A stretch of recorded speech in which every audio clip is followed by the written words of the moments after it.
So, thank you all for taking the time today to listen to me talk. My name is Dan. As Randy introduced me, I manage our product engineering team within our accessories subgroup within our energy market. That's going to be not only substation items we're going to talk about today, but that also includes all your transmission, distribution, motion control, all those fittings that you're used to from not only AFL, but Dawsert and Alcoa over the years. All of that is kind of morphed up into the organization we are today.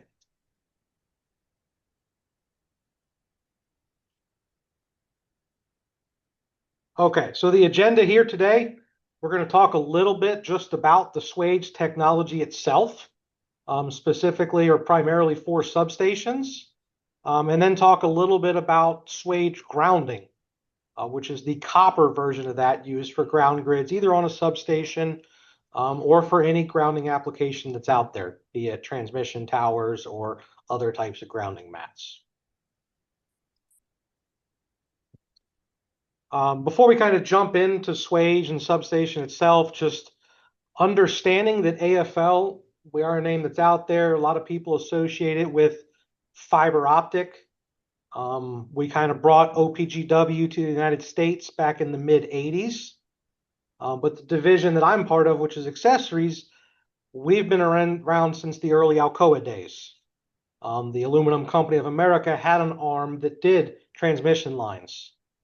And they figured out very early on, can't have a transmission line if you can't hold it up in the air on the towers. So the division that I'm part of was born well over 100 years ago. In the 80s, Alcoa and Fujikura joined up together to make that OPGW. Aluminum Company of America is aluminum, and Fujikura glass fiber kind of all merged together into what that OPGW technology is today. Along with that, they kind of broke off the accessories arm from Alcoa, and that ended up with AFL, which is where I'm speaking from today in Duncan, South Carolina. This little infographic, let's see if I can do a laser pointer. There we go. So in here, you have your standard transmission towers, all your dead end structures, your suspension units, your motion control devices. All of that would fall in the transmission space. We have a handful that play in the distribution market. Fundamentally, it's the same as the transmission, just smaller cables. And then we have a large portfolio, especially as it relates to substation, to allow AFL to provide not only your standard welded components, you have typical compression, you have bolted components, and you also have Swage. Swage is a little bit newer to the electrical market. It's been around for well over 20 years. We are starting to see higher and higher utilization of Swage in substations. So before I jump to the next slide, does Zoom have like a raised hands type of deal in here? Yeah, I'm not too sure about that. I think you should just not count on that. Okay, so Okay. no hand raising in Zoom, but typically what I would jump into is just who here is familiar with Swage? And hopefully if you've joined today, you're at least aware of what Swage is, and we're going to learn about it in this session.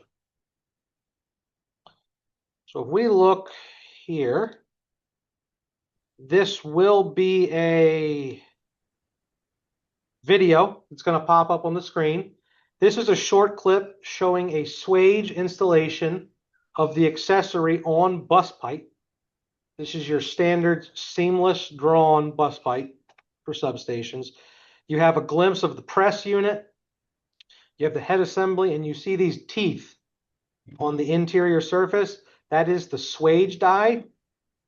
That's where all the power in this technology comes from, is that those teeth and the way it's cut and the profile of the head assembly that it is mounted in allows for that die to grip all the way around and apply that interior pressure full 360 degrees. So unlike the old hex dies where it just sandwiches together, the dies flex and morph and you get that pressure from all directions. So we'll watch a short little clip showing what the Swage video looks like. You can see this is a 2-inch seamless pipe with the accessory. You can see the slight gap sliding over the part. A few seconds later, you see full die closure, and that gap on the middle surface is now completely gone. What this is doing is it's plastically deforming the bus as well as the accessory to build that crimped, locked-in connection right there on that interface layer. This specific one, you can see a little bit of that line just due to the section being cut in half, and you are going to see some axial growth when you're crimping in this orientation. So it looks a little bit different than what you would see in the field, which if you cut one in half, you'd be hard pressed to find that seam line between the aluminum bus and the aluminum connector that we ship for it.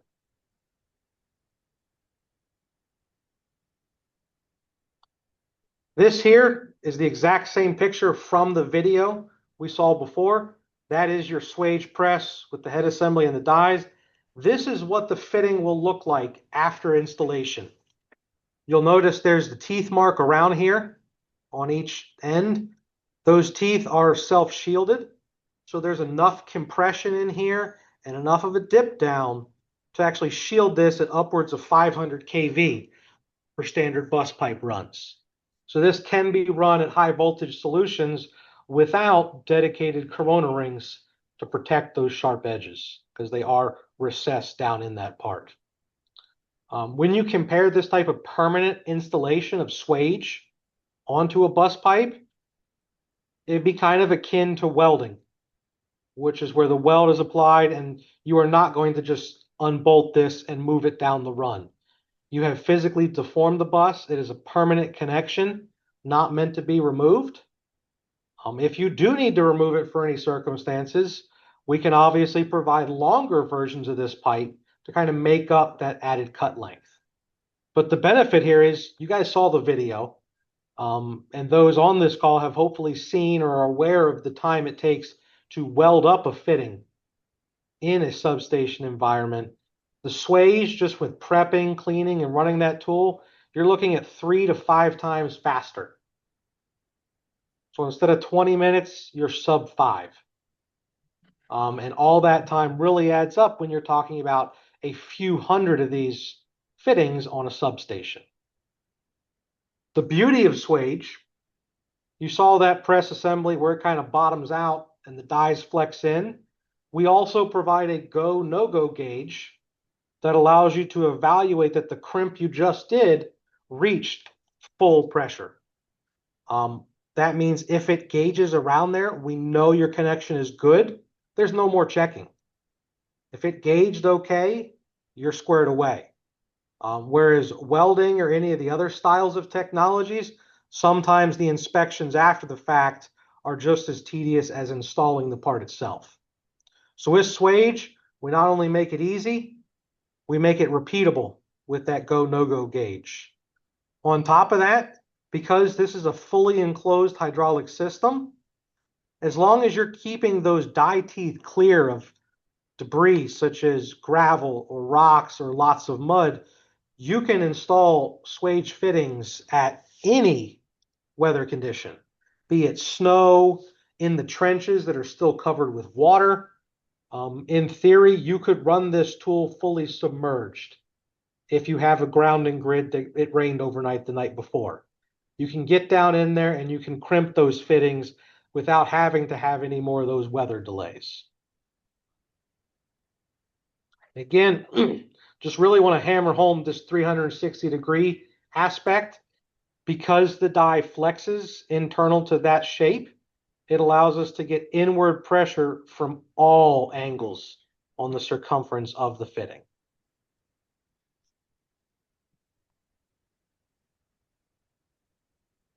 Because we strongly believe that the tooling itself should not be part of the detractor for these fittings, a lot of Swage companies will provide their tooling as a rental style agreement. So if fittings are purchased, you don't need to acquire the tools yourself. That can be rented out in those environments. But the pump comes with it, As long as you're getting 10K hydraulic fluid pressure out of that, it doesn't matter where it comes from. If you have a battery powered pump, if you want to use the accumulators on the bucket trucks, as long as you are reaching that pressure, you will get a full die bite. And you can validate that with the go no-go gauge that is provided with the tools themselves to validate that that was crimped all the way down. Hopefully, the first question you have with that is, well, hey, Dan, what happens if it didn't crimp all the way? Let's say that gauge, it doesn't go over the go side, meaning we didn't have enough physical compression. You may need to check out the tool, reconnect it, make sure your hose is tight, double check the pressure output of your pump. You can run it again in the exact same position. There is no detriment to the part or the fitting. You crimp it a second or third or fourth time as needed to ensure you hit that crimp closure amount. You should not need to do more than one crimp unless there's some other problem happening. So if it doesn't close all the way or doesn't gauge, most likely you're going to be reaching out for next steps or advice on what to do. One important thing about Swage is we can't come in and develop a new technology and say, if you ask for something, we'll develop it and get it to you in a few months. It's important to know that all of these products and all the typical connectors you see for your substations, we have in existence.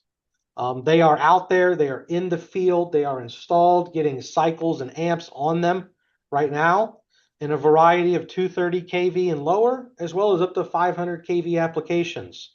All of these fittings are out in the field, be it T-taps, angles for your A-frames, any angular version of a terminal, be it a 45-degree angle on the end, or even a 90-degree.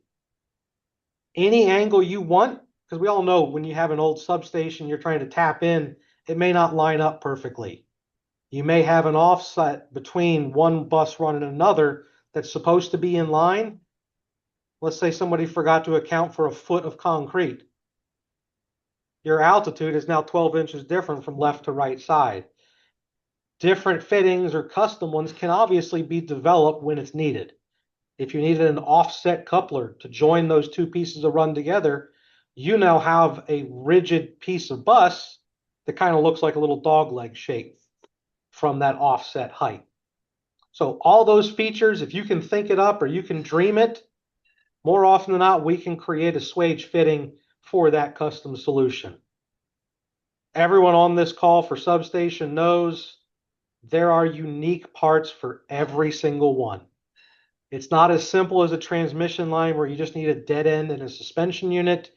You need to have T's, elbows, grounding stirrups, bus supports, expansion supports, end caps. That entire family has to be out there. I should point out 6-inch is the largest bus size that Swage is intended for.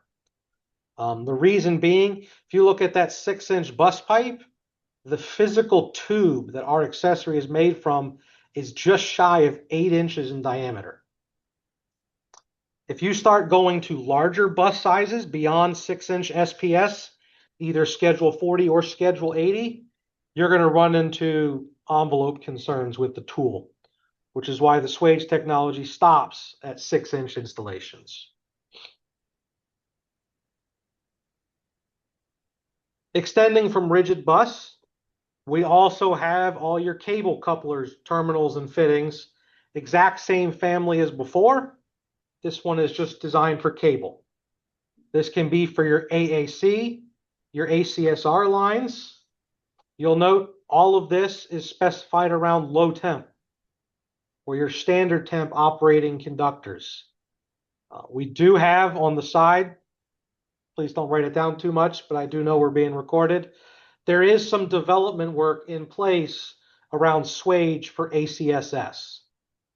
That high temp operation of the cable comes with its own nuances that need to be designed through. We're still working through what that means. It is very likely that these fittings will get beefed up there may be double, triple, or even quadruple crimps to ensure we can handle that thermal stress through the entire lifespan of that accessory. And just looking between the two pages, I'll bounce back between them. This large one is a 65-ton unit for bus pipe. This smaller one right here I'm highlighting, that's a 45-ton unit for cable. You'll note they look extremely similar. Shockingly, one is just bigger than the other. But they both behave very similarly. The press pushes the piston, which sandwiches the jaw into the head assembly, flexing that die in all degrees.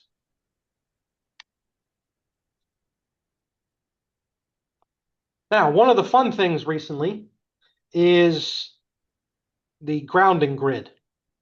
A lot of the fittings in the past, a lot of users use CAD weld or exothermic fittings. That has its own risks and its own procedures associated.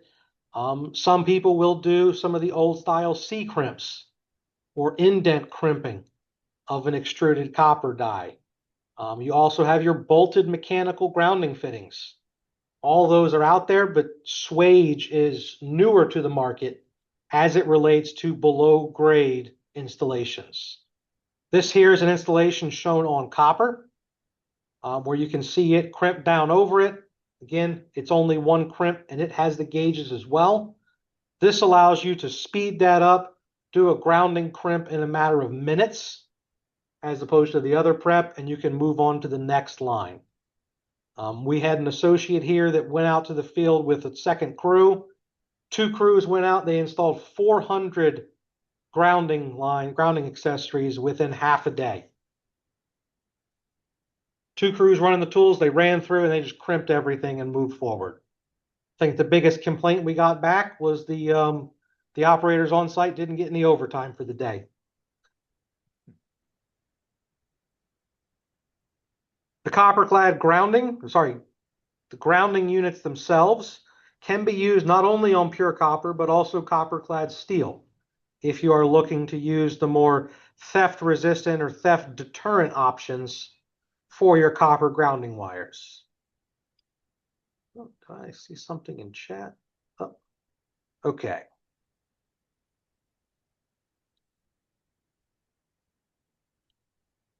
So just looking at, we had a EPC firm provide us a generic version of a substation grid, because sometimes this gets overlooked. When we're talking about substations, you see the fence, you see the lines coming in, you see the big pieces of bus pipe up in the air, but all this stuff that's underground, people lose sight of. This is a very large grounding mat. All the lines that are cross-hatched across here are either pure copper or copper-clad steel to ensure there's no ground fault issues for anybody on site in the substation. You'll note a couple of these other dots or connectors. Those are taps up or down, be it into a ground rod that connects your system to the ground or up to a tower, which connects to whatever fitting or accessory you are trying to bond out within the fence. But if you look at a normal substation, a relatively small size one, you could be looking at 400 to 500 connectors very rapidly. So ensuring that you can install those quickly and repeatably without having to worry about weather, that's a big plus mark when it comes to that installation speed. Highlighting that weather and the working conditions themselves, seeing an example of some of these ground grids, that's not a very wide trench. If you're the guy that has to crawl down in there and hand crimp some fittings on cable or work with an exothermic mold or any type of bolted wrenches down in these trenches, you want something that's going to be done quickly so you can get back out of there. It also can kind of pool up water. If you've had rain previously or it's been a wet season, you still want to be able to get in here and do your crimps. With Swage, you can.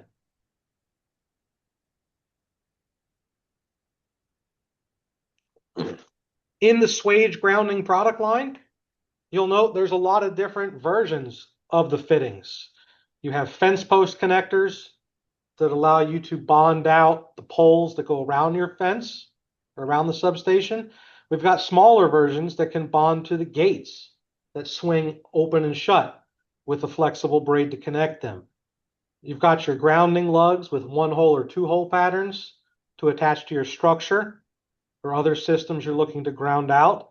And then you have all the various configurations within the grounding mat itself, whether you need elbows, crosses, tees, offset versions, etc. There's a lot of different ways to design a grid, and there's even more ways to hook it together.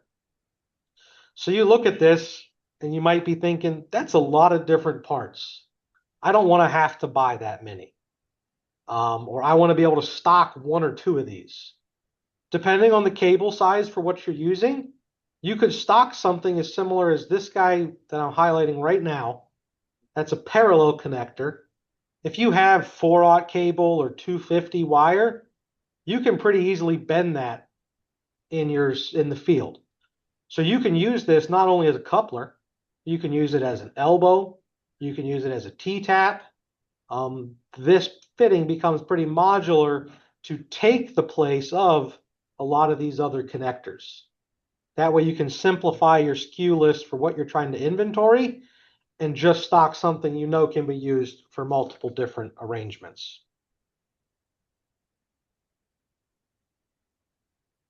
Everybody loves to see fielded pictures of these things. This is a ground rod in the top left that has been compressed onto a Swage grounding fitting, which is made from pure copper. The one just below it, you'll actually see copper-clad steel that's been stranded. The reason we know that, you can see the nice little copper layer in between. That's the outer layer on the copper-clad steel being smashed all together inside this fitting. The right 2 and the ones on the bottom ones are aluminum, but the 2 on the right, that is copper wire on a copper fitting. It looks like a solid cross section. And that's the point I want to draw to here is the compression ratio for this copper is much higher than some of the aluminum fittings, which allow us to get that solid crimp, get that permanent connector between the cable, the ground rod, and the fitting itself.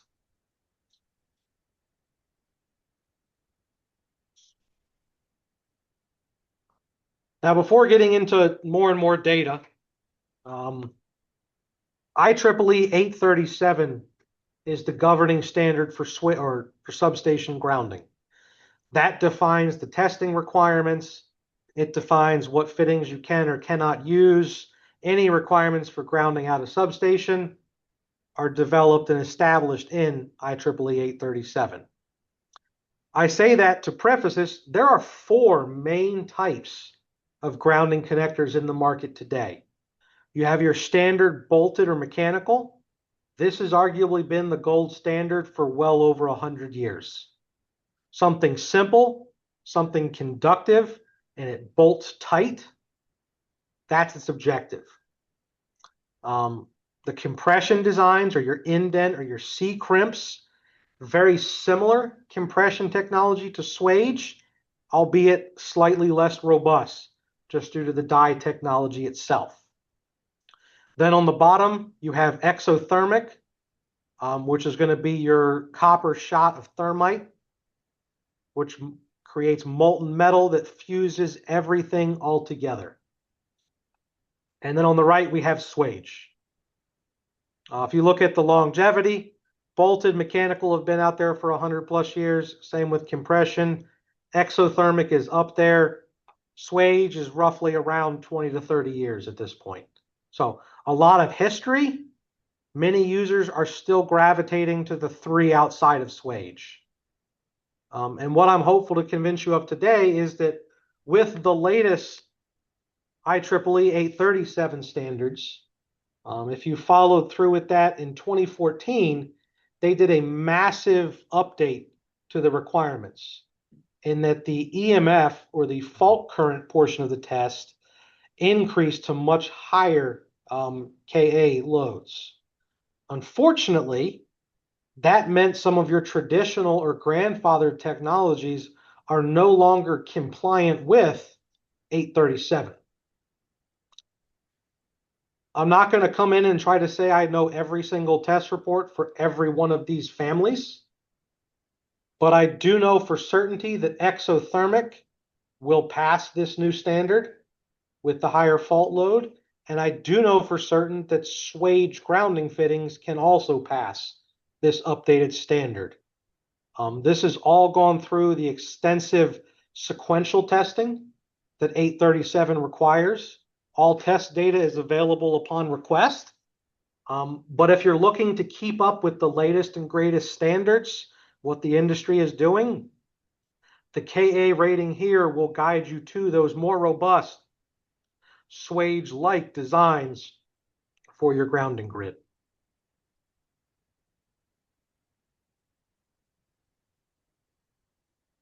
Specific here to the Swage grounding side of it, instead of talking about all four of them, we'll kind of compare against the two common ones today, which are Swage and exothermic as they relate to copper grounding grids. Very similar to the bus pipe and cable portions. Certifications, they're not required for Swage. Once you've gone through the demonstrations, you've seen how the tools work, with that little handheld gauge that you can check the accessories afterwards, you know if that fitting was installed properly or not. You don't need to go through extensive inspections or any other follow-up. You gauge it. If it gauges good, you move on to the next one. With that, all that stuff can be used in any weather environment you want. It can be wet, it can be cold, it can be hot, it can be snow. That does not matter for the Swage equipment, whereas other technologies you may have to fight the crews to get out on a rainy day, or you may have to put up tents and evaporators and fans to dry out the environment to do those installations with other technology. A lot on here. Really just want to highlight Swage is meant to be simple.